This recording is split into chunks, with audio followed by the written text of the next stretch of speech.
Biz nimişqa bu qadi kitap sözlegen 4 klassik eserini yoqtirib anglaymiz. Bu ütüp ketken tarixinin, ütüp ketken qissalarning biz anlaganning nima foydasi, nima ahmiyati var? Qadi haqida bayon. Bundaq ütüp ketken tarixni, ütüp ketken qissalarni bilganning meningcha to'nigidek 3 turlik cho'ng foydasi var. Birincisi, eşekning puti bir qitim kirgan yerga boshqalar ikkinchi qitim dassimisun. Siz bugun atgan uyqumizni ichib karvatdan tushib, bir kunlik xizmatni oxirlashtirib kech yotqichvoga orliqdagi barliq ishlar tarixda bir qitim yuz berib bo'lgan.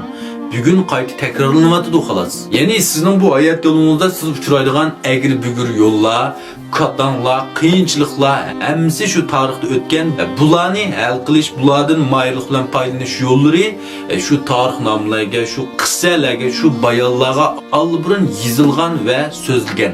Endi bu mushundaq tursa, siz eshakdimi dot bo'lib, eshakning put kirgan yerga yana bir qatim dassamoqchiman. Ya'ni men ularning tajribalarini anglamayman. Men bu yo'lni taz egri yo'lni, taz qatanni desep üzem his qilib baqayda. Shu eshakdimi dot bo'lib, shundaq joylik bilan mangmoqchiman. Ikkinchidan, tarixning jarayoni qaytlanmaydi, lekin mazmuni qaytlanadi. Bu nima degan gap? Masalan, bu qissadagi Lyubey Savsovlar o'ldi, qayta tirilmaydi. Jugulyan Guayular o'ldi, qayta tirilmaydi. Biroq ularning beshiga kelgan hayot yo'lidagi savoqlar, tecrübeler, qoidalar hozirgacha davomlashib kelmoqda. Hayotimizda qayta takrorlanmoqda. Masalan, podshoh degan shu hozirgi Dongshijan, vazir degan shu hozirgi Zongjingli, shu podshohlik degan hozirgi bir Jituan yoki cho'ng shirkat. Shunaqo, masalan shu 3 podshohlikning jingi hozirgi Sanshin, Olma, Huawei, mushundaq 3 cho'ng shirkatning jingiga o'xshamdi. Faraz qilib beqinglar. Balki mono 3 tilf ishlatadigan shirkatning jingi jangdimi vahshiy bo'lgan bo'lishi mumkin. Tutaksiz jang bo'lgan bilan. Masalan, shu vaqtdagi taxt varsin, balki shu hozirgi shu Dongshijanlarning bosh direktorlarining o'zining keyin kishilarga kimni varislik qilma deyishi chiqmamdi. Mushu ishlarning hammasi to'xtamay takrorlanyapti, nusqlanyapti. Gap sizning oldi bilan meni guanju qilib, mushu bilimlarni, mushu savoqlarni anglashingizda. Ikkinchidan, endi mushu bilgan, mushu savoq tajribalarni amaliyotga qanday bog'lashingizda. Albatta amaliyotga bog'lash uchun oldi bilan biz shularni bilishimiz, anglashimiz kerak. Shunda qo'ya. Ya'ni mening bu yer demoqchi olan cho'qim anglab, mushuni bir yezib, o'rganib keting demoqchi emas. Biroq mushularni bir anglab qo'ying. Mushundaq bir ishlar bo'pti-ki.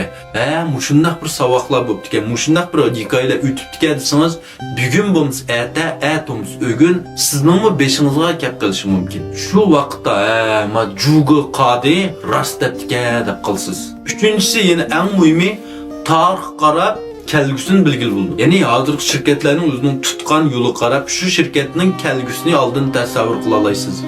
Ma'lum bir kishiningki shu tutgan yo'liga o'rgangan bilimiga qarab yoki shu do'yinga chiqargan zopini qarab, uning qanday adamligi, backwards qanday qarab ulaydiganga oldin hukm qila olamizmi qanday? Shunaqo. Endi ba'zilar dedi, "Voy, sening bu so'zilgan narsaning poq foydasi yo'q. Biz ko'rib bo'lgan televizor teatrini uzanch bizga qaytib bersammi bo'ladi" deydi. Deb ketgan bir qism ballar nayki ko'p quruq gap satqichi boshqa ishing yo'qmi sening deydi Allah. Undaqda sizlar deb beqinglar, men haqiqatan sizlarga quruq gap satdimmi? Mening degan mushu bayonlarimning, qissa haqida bayonlarning, mushu so'zlarimning haqiqatan poq foydasi yo'q. Sizlarning vaqtinglarni oldigan tetiqsiz lavza maz paranlar. Kanishlarning pinglunlarni saqlayman. Do'stlar, bir haftaning oldidagi Zopinda men bir shogird qabul qilsam bo'larmiki deb bir o'yinni desam, Nurg'ullar pinglunchida hatto men sishin qilib undidorini qachlab qo'yganlimba, Nurg'ullar xohlaydiganligini bildirdi. Men endi endi bu shogird degan birga bir tarbiyalaydigan shogird deymiz-ku. Men mushundaq bir o'ylagan, lekin hozirgi vaqt, sharoit, zaman, makon cheklimsiga uchrab qoldim-chu. Shu sababli o'zim ancha xohlab ketmagan, ya'ni to'g'ri tarbiyalash bir sinf edamda shuni qilishga majbur bo'lyapman. Darda shu darsxona qurib topda.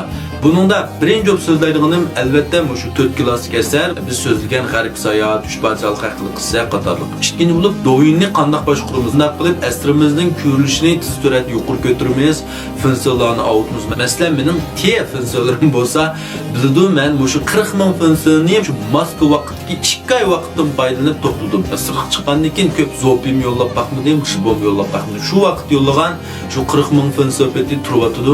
Bundan boshqa nurg'un bir qancha o'yinlarni mag'lub baqqan. Chunki so'zlaydiganim, ya'ni shu nutq so'zlash maharati, ya'ni shu ekran qarab bir qadar tamtirmak, boshqalarni o'zimizga jalb qildigan, qoyil qildigan holatdagi nutqni qanday so'zlaymiz, shunday bilimlarni qanday yetkazamiz, buni shu do'yin o'zimizdagi boshqa bilimlar bilan qanday biriktiramiz. Darliq shu muhim 3 nuqtani so'zlayman. Bu mening tunji qatimliq shunday dars so'zlash sinfim bo'lganligi uchun boshqalardan so'rab eng tuvan bahona keldim. Qatnashishni xohlaydigan do'stlar menga ayrim session qilsanglar, unidab nomerimni avatib berma.